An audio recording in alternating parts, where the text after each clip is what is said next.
how our spiritual practice can help us manage time, information and energy you talked about earlier. It definitely helps you to manage energy, isn't it? Definitely it does.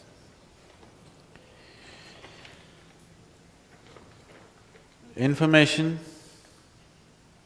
to manage your information properly or not to succumb to the tendencies caused by the information, of the past information, energy is a very important part. The old rut has formed. If you want to get out of it, you need some energy. If you don't have enough power, you can't get out of it. It will take you in the same rut. So if you generate sufficient energy, you can also handle the tendencies caused by the old information. The karma can be broken only if you have the needed energy.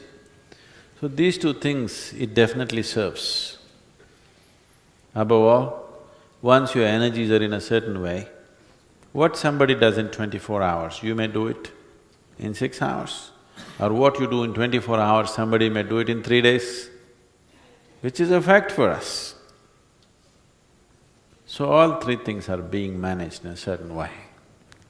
But specifically about time, if we want to have a grasp of time, then we would need a sadhana which is of a different nature.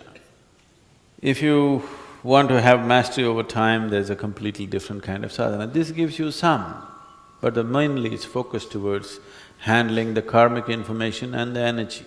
If one wants to have mastery over time, it needs a different approach. If you have to go that way,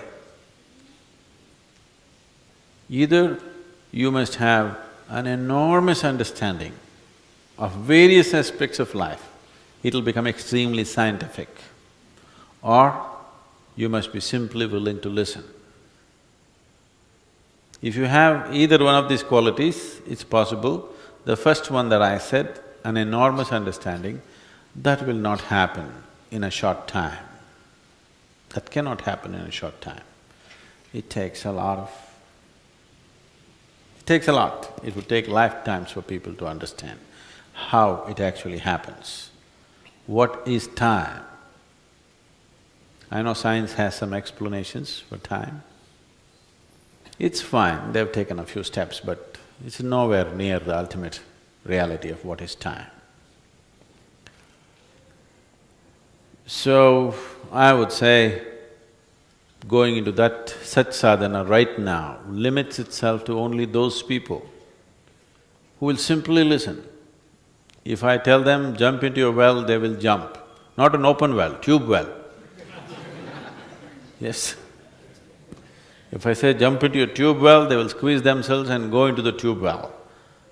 If they are like that, we can do kala-related sadhana. You have heard of Kirtimukha? Every temple is adorned with the image of Kirtimukha. When Shiva said simply, you eat yourself up. He said, I'm hungry. He said, you eat yourself up. He simply ate himself up. Only his face, mouth and hands were left. Everything else he ate himself up. So, Shiva said, you are a glorious face. You are above all gods. So, every temple has the face of Kirtimukha, where hands are into the mouth, everything, the body is gone, he ate it up. His own body, he ate it up, because Shiva said so.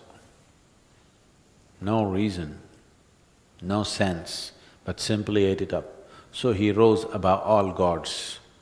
What is being said is that he rose above time and space and everything.